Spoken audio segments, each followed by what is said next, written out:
अस्सलामुअलैकुम। तो हम लोगों ने पिछली वीडियो में इंडेक्स को कवर अप किया और थोड़ा बहुत चैप्टर्स का ओवरव्यू लिया था। तो कुछ चैप्टर्स का ओवरव्यू बाकी है, तो वो हम देखेंगे इस वीडियो में। तो चलते हैं वीडियो की तरफ।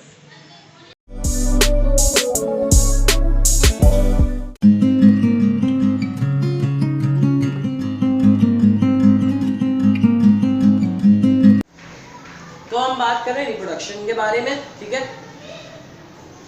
रिप्रोडक्शन बेटा एक ऐसा अमल जिसमें ऑफस्प्रिंग को बढ़ाया जाता है, ठीक है, बाय डिफरेंट मेथड्स, ठीक है। अब और नंबर ऑफ ऑफस्प्रिंग में इजाफा किया जाता है, उस प्रोसेस को हम कहते हैं रिप्रोडक्शन का अमल, रिप्रोडक्शन। इसको हम प्लांट्स में भी देखेंगे, इसको हम एनिमल्स में भी देखेंगे।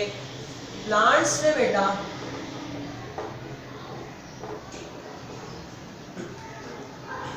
नेचुरल प्रोसेसेस होते हैं, ठीक है। तो हम पढ़ेंगे नेचुरल प्रोसेसेस प्लांट, ठीक है, नेचुरल प्रोसेसेस। बेटा इसकी एक एग्जांपल देता हुआ चलूं। इसकी एग्जांपल में अगर हम बात करें तो मैं एक एग्जांपल देता हूं, बडिंग, ठीक है। बाय बडिंग तो आप लोगों को पता है ना, प्लांट की एक आउटग्रोथ निकलती है, इसको हम बड कहते हैं, फिर वो गिरती है और वो नए प्लांट में ग्रो कर जाती है। तो एक नेचुरल प्रोसेस बता दिया बडिंग। इसी तरह हम कभी कभी प्लांट की ज़्यादा क्रॉप वगैरह के लिए और प्लांट की ज़्यादा फर्टिलिटी के लिए हम क्या करते हैं, हम आर्टिफिशियल मेथड भी निकालते हैं। तो एक होता है नेचुरल प्रोसेस और एक होता है आर्टिफिशियल प्रोसेस, सही है। एक होता है आर्टिफिशियल प्रोसेस। इसकी भी मैं एक एग्जांपल दे दूं। आर्टिफिशियल प्रोसेस में हमारे पास बहुत ज़्यादा आती है, ठीक है। आर्टिफिशियल प्रोसेस में मैं आपको एग्जांपल देता हूँ, टिश्यू कल्चर हो गया, टिश्यू कल्चर हो गया, अपना anther culture technique, anther culture technique, सही है। ये इस तरह के कुछ टेक्निक्स हैं जो उनसे आर्टिफिशियली प्लांट्स को ग्रो करवाया जाता है जब प्लांट नेचुरली वो नहीं कर रहे होते, ठीक है। कुछ प्रोसेस लाइक पॉलिनेशन के थ्रू, नेचुरल प्रोसेस में एक एग्जांपल और ले लो, पॉलिनेशन। फिर हम बात करेंगे टाइप्स ऑफ गैमेट्स, ठीक है। कितने तरह के गैमेट्स होते हैं, टाइप्स ऑफ गैमेट्स, ठीक है। डिफरेंट टाइप के गैमेट्स होते हैं, आइसोगेमी, यूगेमी, ठीक है, उन सब के ऊपर बात करेंगे। तो ये हमारे पास नेचुरल प्रोसेस और आर्टिफिशियल प्रोसेसेस, ठीक है, हमने दोनों को पढ़ना है, सही है। फिर हम बात करते हैं इन एनिमल्स, सही है। यहाँ जगह नहीं है, देख लो, मैं इसको मिटा रहा हूँ, सही है।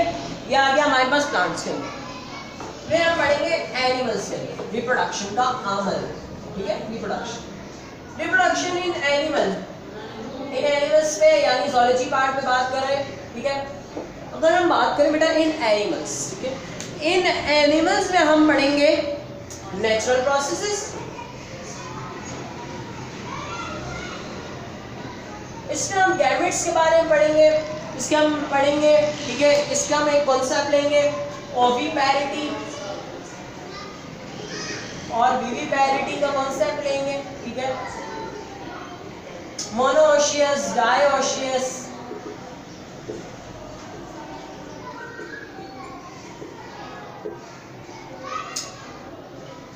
इसके बारे में बात करेंगे, ठीक है। और ओविपैरिटी, विविपैरिटी। नेक्स्ट नेचुरल प्रोसेस में लाइक फर्टिलाइजेशन पूरी पढ़ेंगे, मेटिंग, पूरे रिप्रोडक्शन के एस्पेक्ट पढ़ेंगे, ठीक है।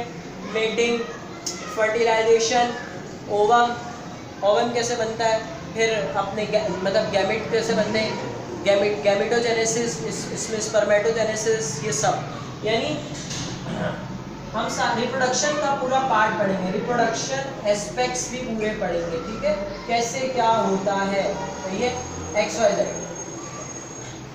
ठीक है। यहाँ तक समझ आ गई। ओविपैरिटी, विविपैरिटी, इसका थोड़ा बहुत कॉन्सेप्ट लेंगे, रिप्रोडक्शन एस्पेक्ट्स पढ़ेंगे। लाइक मैं इसमें एग्जांपल देता हूँ, gametogenesis, mating, fertilisation, fertilisation and then next, इस तरह के एस्पेक्ट्स, ठीक है, हम इनको देखेंगे सही तरह। तो यहाँ तक मुझे उम्मीद है रिप्रोडक्शन के चैप्टर में समझ आ गया होगा। आर्टिफिशियल मेथड भी कुछ होते हैं लाइक हम लोग करवाते हैं, इसमें हम थोड़ा पढ़ेंगे ना। देखो ये सिलेबस कैसा नहीं, लेकिन पढ़ना लाजमी, ठीक है। इसको कहते हैं आर्टिफिशियल मेथड। ये हम मैन के ऊपर बात कर रहे हैं, हम मैन के ऊपर बात कर रहे हैं। आर्टिफिशियल मेथड मैन में एक, आप लोगों ने मेडिकल टर्मिनोलॉजी में अगर कभी सुना हो, टेस्ट ट्यूब बेबी, ठीक है, टेस्ट ट्यूब बेबी, इस तरह का नाम सुना है कभी, टेस्ट ट्यूब बेबी। ये किस तरह की एक टेक्निक है, ठीक है। इसमें जो बंदे फर्टिलिटी पर नहीं होते उनके गैमेट्स को बाहर इन विट्रो रख कर, बाहर निकाल कर इन विट्रो रख कर, ठीक है, लेबॉर्ट्री में रख कर क्या करते हैं हम लोग, उनको फर्टिलाइज करवाते हैं। फर्टिलाइज करवाने के बाद जब वो एक मैच्योर एम्ब्रियो में कन्वर्ट होने लगता है, फिर हम उसको वापस डाल देते हैं फीमेल के अंदर, ठीक है, फीमेल के यूट्रस के अंदर, ठीक है। तो ये एक आर्टिफिशियल मेथड है, इसकी एग्जाम्पल बता दिए, टेस्ट ट्यूब बेबी। इसको हम बड़ा डिटेल में देखेंगे, ये समझना भी चाहिए, ठीक है। और भी आर्टिफिशियल टेक्निक्स है लाइक इनके अलावा भी, ठीक है, जो हम पढ़ेंगे, ठीक है, रिप्रोडक्शन। तो यहाँ तक मुझे उम्मीद है आप लोगों को रिप्रोडक्शन समझ आ गया होगा कि हमने इसमें क्या क्या पढ़ना है, ठीक है। उसके बाद चलते हैं अपने नेक्स्ट चैप्टर की तरफ, जिसका नाम है एम्ब्रियोलॉजी।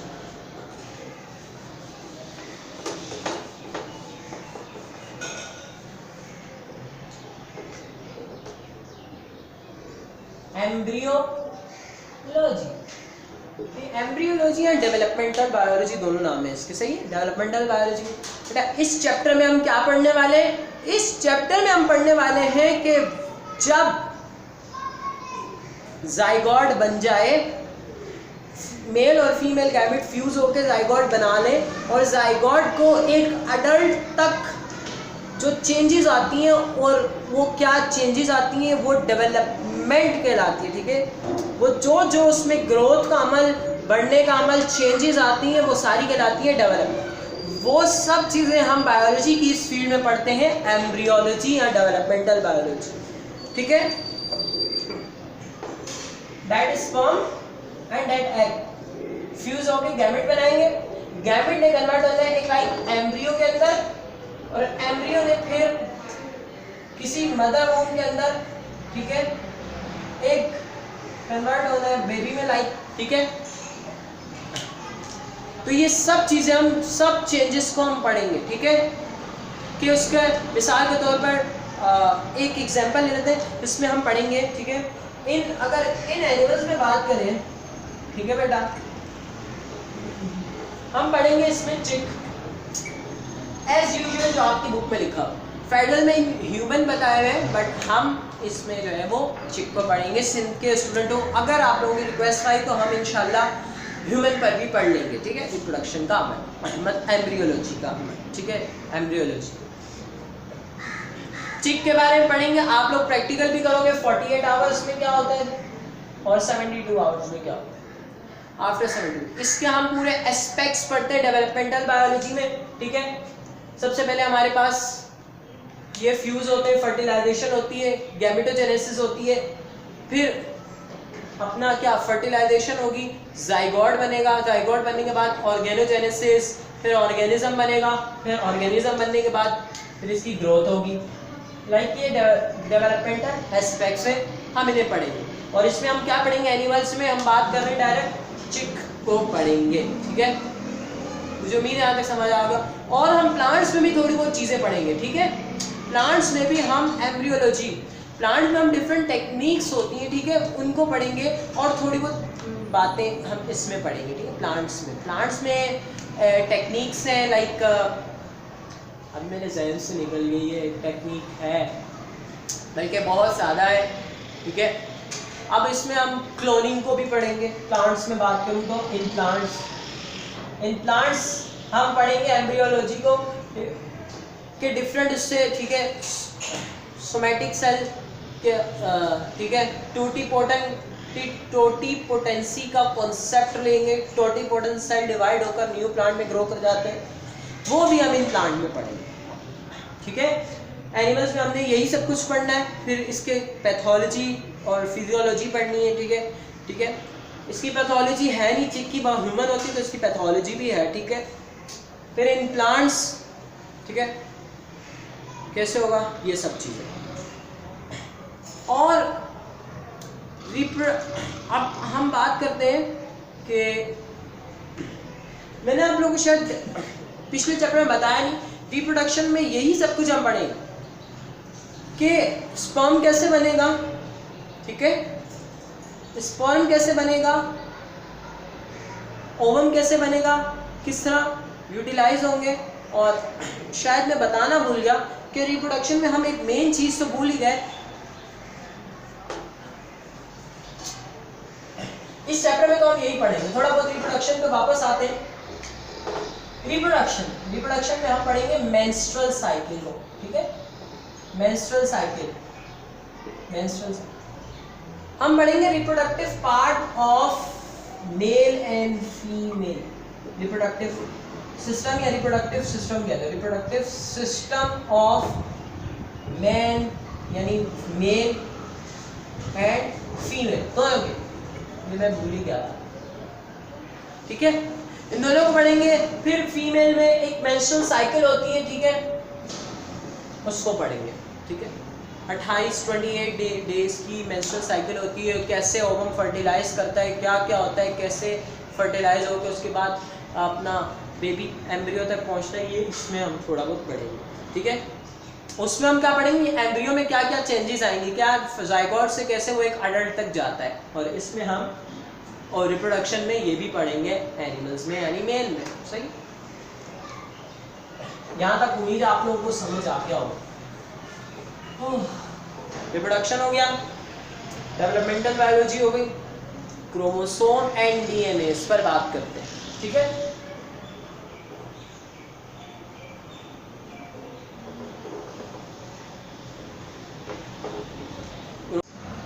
तो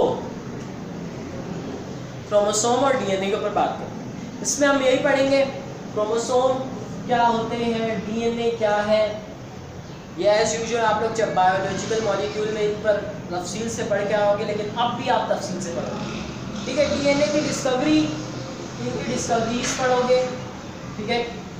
इसमें कॉन्सेप्ट पढ़ोगे, इस DNA is a hereditary material, इसके ऊपर डिफरेंट एक्सपेरिमेंट्स हैं, ठीक है, इसको प्रूफ करने के लिए आपने वो पढ़ना है, सही है। फिर स्ट्रक्चर ऑफ क्रोमोसोम,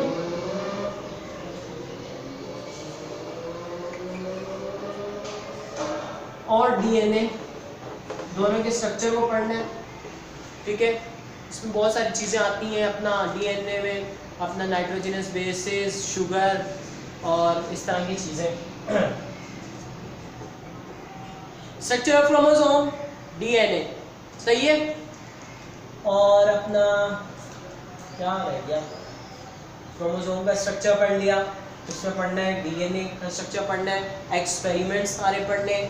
और जब एबनॉर्मेलिटी आ जाए इसके अंदर, लाइक उसको हम कहते हैं म्यूटेशन, म्यूटेशन को हम डिफरेंट उससे पढ़ेंगे। म्यूटेशन क्या होती है, कितनी टाइप के होते हैं, म्यूटाजेंस, म्यूटाजेंस को पढ़ेंगे जो म्यूटेशन कॉज करवाते हैं, सही है। उसके अलावा हम पढ़ेंगे जीन्स को, असल हेरिडेटरी मटेरियल जीन्स, जीन्स को पढ़ेंगे इसके बारे में, ठीक है। और थोड़ी बहुत डिजीजेस पढ़ेंगे, ठीक है, लाइक जो भी म्यूटेशन में आती है, म्यूटेशन के अंदर ही पैथोलॉजी आ जाएगी तो हम उसको पढ़ेंगे। यही कुछ इस चैप्टर में है, ठीक है। थोड़े बहुत एक्सपेरिमेंट्स हैं कि कैसे डीएनए हेरिडेटरी मटेरियल के लिए वो साबित हुआ, ठीक है। इसको हम लार्ज अमाउंट में देखने वाले हैं, बिल्कुल सही, इसको तो देखेंगे, इसके बहुत ज़्यादा एक्सपेरिमेंट हैं। अब हम चलते हैं नेक्स्ट पे, cell cycle.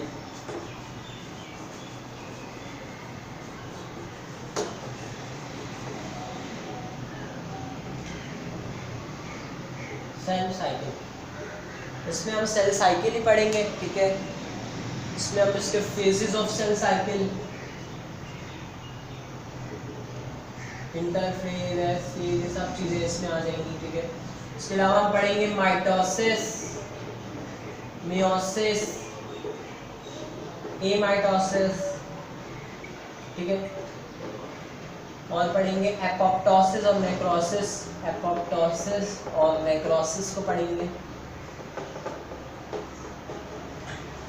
Mitosis, meiosis, amitosis, apoptosis, necrosis, ये पढ़ेंगे, ठीक है। ये डिवीजन के मेथड है, ठीक है। अब पढ़ेंगे क्या क्या है, ठीक है। और फिर जब इनके दरमियान पैथोलॉजी पढ़ेंगे, इनको पढ़ना है, ठीक है। अपना कैंसर सेल्स के बारे में पढ़ेंगे, थोड़ा बहुत ओवरव्यू लेंगे कैंसर सेल्स, और कुछ डिजीजेस पढ़ेंगे, ठीक है। जब माइटोसिस या मियोसिस के अंदर कोई डिसफंक्शन होता है, हम इस पर डिजीज पढ़ते हैं। एग्जाम्पल बता देता हूँ,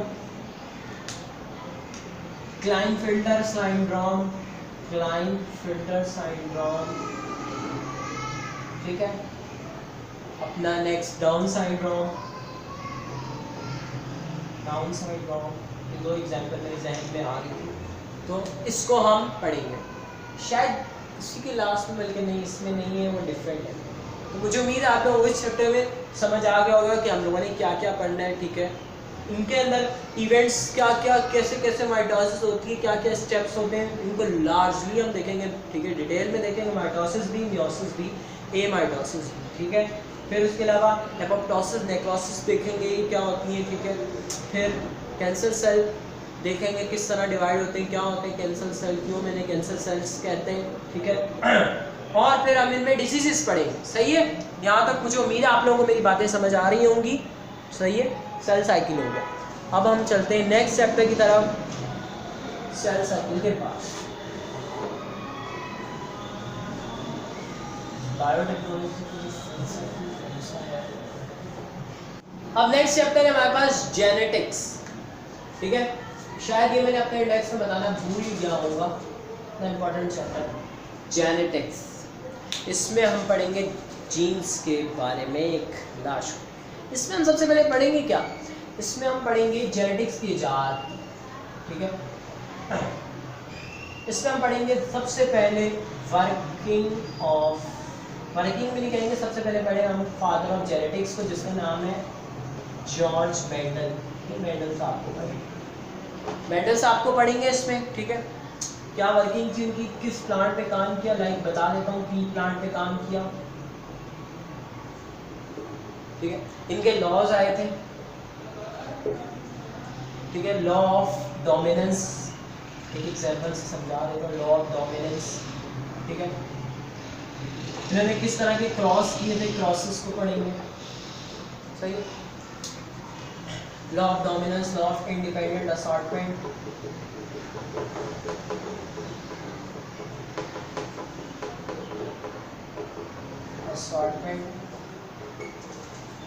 और इसका law of purity of candle. यही कुछ मुझे इस तरह के याद है, 3 तक उनके लॉ है, उनकी वर्किंग, ठीक है। वो सब चीज़ें हम इनमें पढ़ेंगे, ठीक है। इनके प्रोसेस को पढ़ेंगे, फिर इनके लॉस, टेस्ट क्रॉस पढ़ेंगे। What is test cross,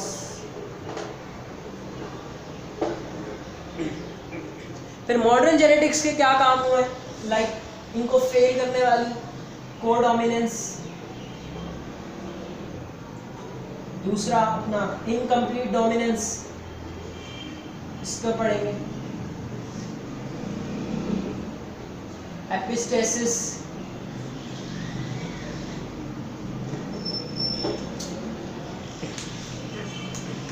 blood group system, ठीक है। ब्लड ग्रुप सिस्टम भाई ये क्या है कि A B blood, A positive क्या होता है, बी पॉजिटिव क्या होता है, ए नेगेटिव क्या होता है, बी नेगेटिव क्या होता है, ओ पॉजिटिव, ओ नेगेटिव क्या होता है, ठीक है। R H blood group system, rhesus monkey, ठीक है। और M N blood group system, A B O blood group system, ये सब चीज़ें हमने पढ़नी है इसके अंदर, ठीक है, ब्लड ग्रुप सिस्टम के अंदर, ठीक है। अब कौन सी चीज़ रह गई अपना, और कुछ क्रॉसेस की प्रैक्टिसिंग भी करवाएंगे इसी में कि किस किस तरह हम निकालें। और एक कॉन्सेप्ट था उसका पेडिग्री, पेडिग्री पढ़ाएंगे हम आपको, पेडिग्री क्या होती है ये सब चीज़ें, ठीक है। ये सब चीज़ें हम इन क्रॉस में पढ़ेंगे, ठीक है। मुझे उम्मीद है आप लोगों को यहाँ तक समझ आ गई होगा। इस चैप्टर में हमने यही कुछ पढ़ना है, वर्किंग ऑफ मेंडल, फिर एक और हमें कंप्लीट डोमिनेंट एपिस्टेसिस, एक चीज़ तो रही गई सेक्सुअल सेक्स डिटर्मिनेशन। हम पढ़ेंगे सेक्स डिटर्मिनेशन के बारे में, ठीक है।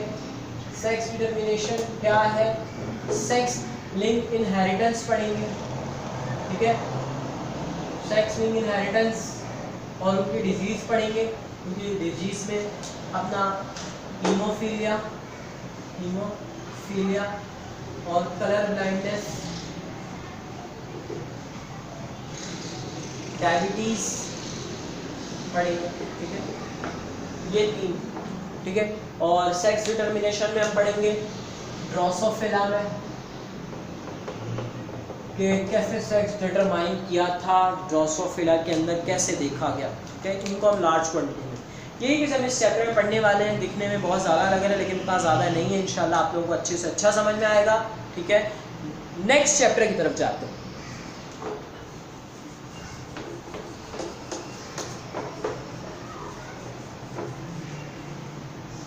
नेक्स्ट चैप्टर है हमारा बायोटेक्नोलॉजी।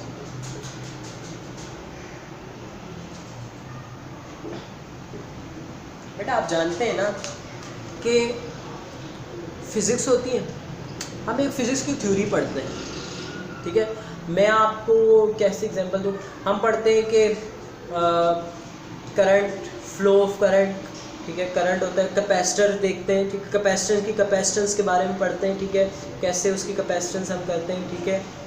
पूरे बैटरी बनाते हैं, कैपेसिटर बनाते हैं हम, तो वो थ्योरेटिकल काम होता है। लेकिन हम जब असल में कैपेसिटर देखते हैं तो वो बिल्कुल डिफरेंट होता है। यानी एक उसकी अप्लाइड फिज़िक्स भी होती है, यानी एक थ्योरी की फ़िज़िक्स होती है तो एक अप्लाइड फिज़िक्स होती है, यानी एक उसकी प्रैक्टिकल फिज़िक्स होती है। इसी तरह एक थ्योरी ऑफ बायोलॉजी और एक प्रैक्टिकल ऑफ बायोलॉजी, यानी अप्लाइड बायोलॉजी, ठीक है। तो हम इस बायोटेक्नोलॉजी को दूसरा नाम होता है अप्लाइड बायोलॉजी या प्रैक्टिकल बायोलॉजी। हम इसमें पढ़ते ही प्रैक्टिकल, इसमें हमारे पास जो है वो इंस्ट्रूमेंट भी आते हैं और टेक्नोलॉजी।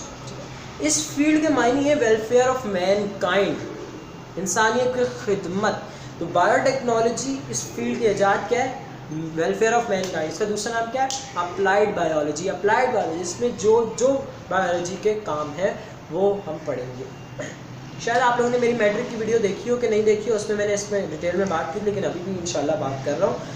बायोटेक्नोलॉजी में हम इसमें बहुत बड़ी फील्ड आपका शुरू ही शायद ये चैप्टर जेनेटिक इंजीनियरिंग से होता है, ठीक है। जेनेटिक इंजीनियरिंग, बेटा ये जेनेटिक इंजीनियरिंग क्या है? जेनेटिक इंजीनियरिंग एक ऐसी फील्ड है जिसमें हम डिफरेंट जीन्स को चेंज करते हैं, मॉडिफिकेशन लाते हैं जीन्स के अंदर, किसी और सोर्स से जीन उठाकर किसी और जीन में फिट करते हैं, ठीक है। अब क्या है कि मैं एक एग्जांपल देता हूँ। मैं इंसुलिन का जीन कहीं से ले लिया, किसी के पेनक्रियास से इंसुलिन का जीन ले लिया और वो जीन जो मैं जाके ना बैक्टीरिया में फिट कर देता हूँ। बैक्टीरिया क्या करेगा, जब डिवाइड करेगा तो इंसुलिन ज़्यादा निकलता जाएगा। तो इस तरह ना हम पढ़ते हैं, हम इसमें पढ़ेंगे कि किस तरह होता है, ठीक है। जेनेटिक इंजीनियरिंग के कुछ स्टेप्स हैं, ठीक है। तो उन स्टेप्स को हम देखेंगे। तो इसके बेनिफिट्स भी हैं, ठीक है। इनके बेनिफिट्स भी आप बेनिफिट्स एनिमल्स में भी हैं, प्लांट्स में भी हैं, बैक्टीरियाज में भी हैं। बैक्टीरिया अभी मैंने आप लोगों को बताया ये। इसके अलावा आप जो शिप से जाते हो ना, आप ऑयल गिराते जाते हो, बैक्टीरिया वहाँ फेंक के और वो जो ऑयल है वो खा लिया बैक्टीरियाज ने। इसके अलावा हम स्वीटनेस बनाने के लिए, मीठा बनाने के लिए वो अपना है ना फिनाइल कीटोन, फिनाइल एलानीन, ये एक स्वीट उसका नाम है, स्वीट केमिकल है। तो ये बनाते हैं अपना बैक्टीरिया। प्लांट्स के बारे में बात करूँ, प्लांट्स फर्टिलिटी वाले पैदा होते हैं, ज़्यादा अपना प्रोडक्ट देते हैं। एनिमल्स के बारे में बात करूँ, ज़्यादा प्रोटीन दे सकते हैं, ठीक है। मिल्क दे सकते हैं, इंजेक्शन आप वो दोगे, जो एक केमिकल बनवाते हैं एनिमल से, वो क्या करते हैं, ज़्यादा आप जीन चेंज करोगे वो ज़्यादा मिल्क रिलीज़ करेंगे, ठीक है। मीट बनाए जाते हैं, ठीक है। अब आपका क्या नाम है, गोश्त बढ़ता है। इस तरह के फ़ायदे हम लोगों ने जेनेटिक इंजीनियरिंग में देखे हैं, ठीक है। अब जेनेटिक इंजीनियरिंग के अलावा डीएनए फिंगरप्रिंटिंग भी इसी में आता है। डीएनए फिंगरप्रिंटिंग डीएनए फिंगरप्रिंटिंग हम इसी चीज़ में पढ़ेंगे, ठीक है, कि आप एक जगह पर मिसाल के तौर पर एक वारदात हुई है, आपको वहाँ ब्लड सैंपल, हेयर और इस तरह की चीज़ें मिली हैं, ठीक है, आपने क्या किया, डीएनए फिंगरप्रिंटिंग के प्रोसेस से गुजारा। डीएनए फिंगरप्रिंटिंग के प्रोसेस से गुजारने के बाद जब आप गुजारेंगे आप लोगों को इस तरह के बैंड्स मिलेंगे।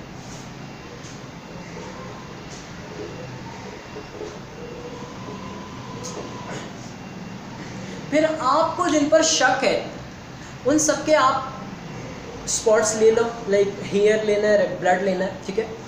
फिर अगर किसी का भी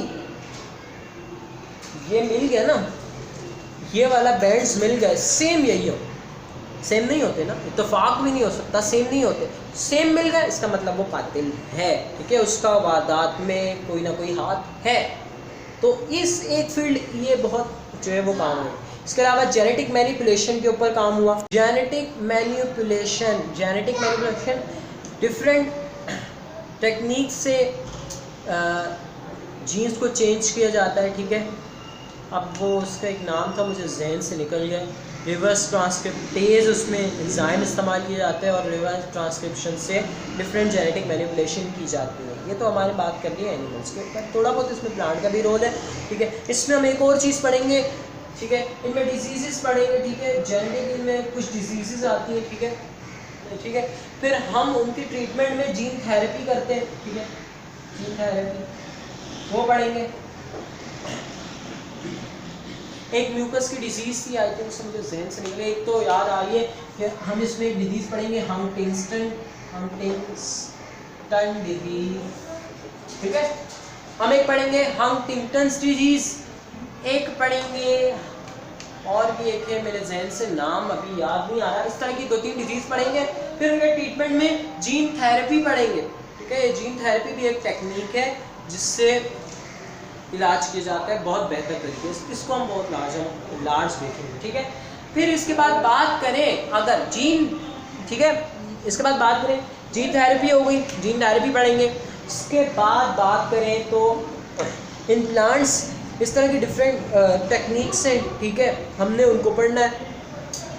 बायोटेक्नोलॉजी में है टिश्यू कल्चर और एंथर कल्चर टेक्निक को हम यहाँ पर भी पढ़ेंगे सही तरह से, ठीक है। टिश्यू कल्चर या एंथर कल्चर टेक्निक, इनको हम यहाँ पर भी पढ़ेंगे। एंथर कल्चर, क्लोनिंग भी हम यहाँ इसको पढ़ेंगे शायद आज। तो यही कुछ बायोटेक्नोलॉजी की अप्लाइड बायोलॉजी को हम, ठीक है, पढ़ेंगे। क्या क्या होता है मैंने आपको समझा दिया, ये इसकी अप्लाइड साइंस से पता है आपको, ये काम हो रहे हैं। इंसुलिन लार्ज अमाउंट में बन रहे हैं, different chemicals, different hormone large amount में बन रहे हैं, ठीक है।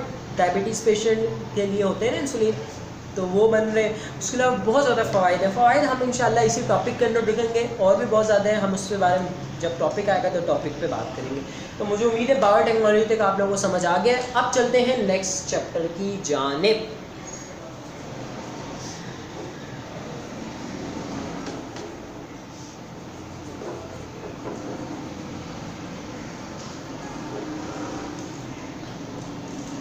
अब हम देखेंगे मानेंगे एवोल्यूशन।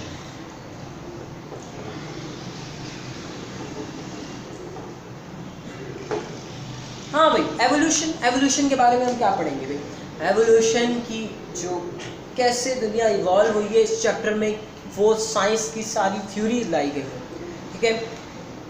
इसके ऊपर सबसे पहले अपना थ्योरी आई थी, थ्योरी ऑफ नेचुरल सिलेक्शन, और थ्योरी ऑफ नेचुरल सिलेक्शन और थ्योरी ऑफ नहीं I think so theory of nature, तो मुझे ऐसे नहीं याद, मुझे याद है अपना इसके बारे में थ्योरी आई थी।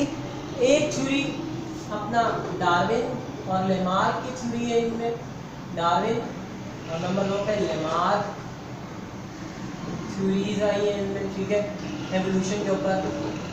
और एक आई है theory of natural selection, theory of natural selection, यानी कोई एक दुनिया को चला रहा है।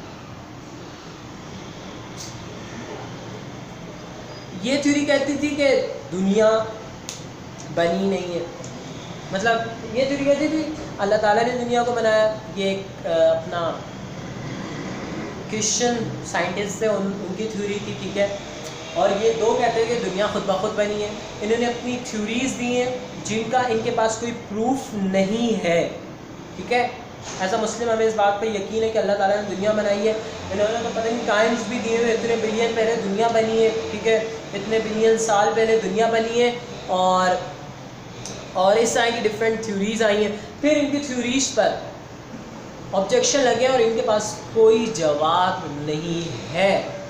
ये बोलते हैं दुनिया इवॉल्व हुई है, इनसे रीज़न पूछा, नहीं पता। अब कहीं कहीं सही जवाब मतलब इनके हिसाब से देते जा रहे और फिर जब फंसते हैं तो फिर आगे कुछ नहीं पता। तो यही है, ठीक है। Darwin theory, Lamarck theory, D varies theory और भी इस तरह। उसके अलावा हम इस पर पढ़ेंगे आर्टिफिशियल सिलेक्शन के बारे में, और इसके बारे में पढ़ेंगे इंडेंजर्ड स्पीशीज। बेटा मैं ये 2021 से पढ़ के आया हूँ, तो एक बात बताता चलूँ कि हम लोगों ने रेड्यूस कोर्स पढ़ा था। सिर्फ ये पूरे 10 चैप्टर्स पूरे पढ़ते, कुछ नहीं छोड़ा। लेकिन लास्ट के जो 3 चैप्टर्स हैं वो हमने रेड्यूस पढ़े थे। आप लोगों को नहीं पता कि आप लोगों को रेड्यूस बन होंगे या नहीं, लेकिन एज यूजुअल हम लोगों ने पढ़े थे। मैं आप लोगों को इतना नहीं कर सकता कि मैं रेड्यूस पढ़ाऊँ, बट एज यूजुअल मैं जितना पढ़ा सका आप लोगों को पढ़ाऊँगा।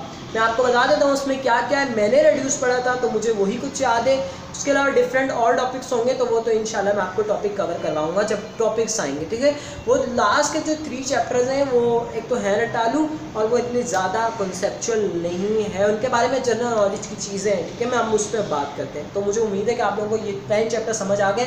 ये 10 चैप्टर्स बहुत ही वो हैं, या रटालू भी हैं, थोड़े कॉन्सेप्ट भी हैं, थोड़ी चीज़ें भी हैं, समझ आ जाएगी इंशाल्लाह बहुत अच्छे से।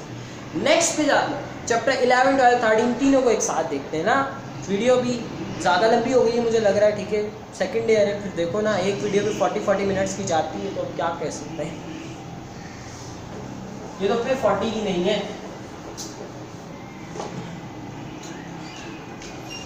नेक्स्ट इकोसिस्टम, ठीक है, और सम मेजर इकोसिस्टम 11, 12, ठीक है। 11, 12 चैप्टर, 11 और 12, ठीक है। इसमें हम इकोसिस्टम के बारे में पढ़ेंगे, ठीक है। इकोसिस्टम हमारे ground living plus non living दोनों एनवायरनमेंट है, तो वो कौन कौन से वो हम इसमें पढ़ेंगे। इनमें हम बायोलॉजिकल पार्ट भी पढ़ेंगे, ठीक है, और नॉन बायोलॉजिकल पार्ट भी पढ़ेंगे। यही कुछ है, हमने तो यही तक पढ़ा था, सही है। अब सब मेजर इकोसिस्टम में हम डिफरेंट फॉरेस्ट, रिवर इंफॉर्मेशन लेते हैं। River, forest, mountains. Like example में मुझे यहाँ तक याद आ रहा है स्वाना, टंड्रा, ये सब हम पढ़ेंगे, सब मेजर, ठीक है। और इकोसिस्टम में हमारे पास मेरीन वाटर इकोसिस्टम पढ़ेंगे, फ्रेश वाटर इकोसिस्टम, ठीक है। इनमें कौन कौन सी लिविंग ऑर्गेनिज्म रह सकते हैं, नहीं रह सकते, कौन से रिवर में कौन से पार्ट में इकोसिस्टम रहते हैं, मतलब लिविंग ऑर्गेनिज्म रहते हैं और कौन से में नहीं, हम पढ़ेंगे। इनके रिवर के 3 से 4 पार्ट होते हैं, एक डीपली पार्ट होते हैं, एक अपर पार्ट होते हैं, इस तरह। Marine ecosystem, marine water ecosystem, fresh water ecosystem, तो ये सब हम पढ़ेंगे। और इकोसिस्टम के अंदर हम बायोलॉजिकल, नॉन बायोलॉजिकल पार्ट पढ़ेंगे, इस तरह की चीज़ें। और इकोसिस्टम के अंदर यही कुछ है मुझे जहाँ तक याद आ रहा है। बायोलॉजिकल पार्ट में हम इकोसिस्टम के इसमें प्रोड्यूसर बताता चलूँ, प्रोड्यूसर, कंज्यूमर और थर्ड है पैरासाइट। अब मुझे उसको याद भी नहीं आ रहा पैरासाइट में क्या, हाँ यही कहते हैं शायद, ठीक है। प्रोड्यूसर होता है, कंज्यूमर होता है और डिकम्पोजर, क्या है, डिकम्पोजर, ठीक है। हम डिफरेंट देखेंगे कि हम इकोसिस्टम में भी देखेंगे कि इनमें कौन कौन से प्रोड्यूसर्स हैं, इनमें भी, ठीक है, इस चैप्टर में भी कौन कंज्यूमर है, कौन अपना डिकम्पोजर, ठीक है। इस चैप्टर को हम ऐसे लिखेंगे। और इसमें और तो नॉन बायोलॉजिकल पार्ट में वाटर, यही सब कुछ आता है, वाटर, माउंटेन और लाइक फॉरेस्ट, ये सब चीज़ें नॉन बायोलॉजिकल पार्ट में पढ़ेंगे, ठीक है। थर्ड वन चैप्टर को अब हम देखते हैं नेक्स्ट। नेक्स्ट लास्ट चैप्टर है मैन एंड इट्स एनवायरनमेंट, ठीक है। दादा इस चैप्टर में क्या है? इस चैप्टर में मैन के अराउंड जो कुछ भी है लाइक उसके बारे में बात करें। सबसे पहले इस फील्ड में पॉल्यूशन है, वो देखेंगे, अराउंड में जितना भी है। एनर्जीज प्रोडक्शन है, ठीक है, उसके बारे में देखेंगे। बैक्टीरियाज, वो है लाइक डिसीजेज हो रही है ना, वो देखेंगे। वैक्सीनेशन, डिफरेंट मतलब बैक्टीरिया और वायरल डिजीजेस को देखेंगे, ठीक है। ये कुछ इस चैप्टर में हम लोगों ने भी मतलब रेड्यूस में यही पढ़ा था। उसके अलावा अगर कुछ होगा तो मैं आप लोगों को जब टॉपिक पढ़ाऊंगा तो वो सब कवर अप करवाऊंगा, ठीक है। यही कुछ था।